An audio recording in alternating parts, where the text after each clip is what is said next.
তো এই যে এদিকে আমার বাস দাঁড়িয়ে আছে, আর এবার আমি বাসে চাপবো। তো বাসে উঠেও পড়েছি, সিটে বসেও পড়েছি। তো দিদি যতক্ষণ বাস না ছেড়েছিল, ছেড়ে যায়নি আমাকে। আমি বলছিলাম যে তুমি যাও, তোমার দেরি হয়ে যাবে। তো দিদি বলছিল না, আগে তোর বাস ছাড়বে তারপরই আমি যাব। তো তারপর জামাইবুর সাথে কথা বলছিলাম, জামাইবু বলছিল আবার আসবে, সাবধানে যাবে, দরকার মতো ফোন করবে।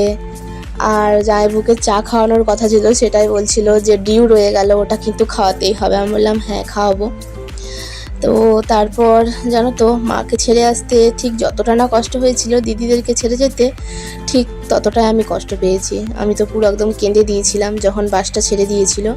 তো দিদি আমাকে একটা কথাই বলছিল, ঠিক আছে তুই নেমে পড়, তোকে যেতে হবে না, দিদির বাড়ি যখন খুশি আসতে পারবি, কাঁদছিস কেন পাগলের মতো।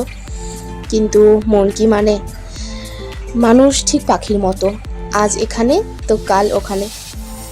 তো যাই হোক, বাস ছেড়ে দিয়েছে, আমিও রওনা দিয়ে দিয়েছি। আর জানি না কবে দেখা হবে, তবে খুব তাড়াতাড়ি দেখা হবে।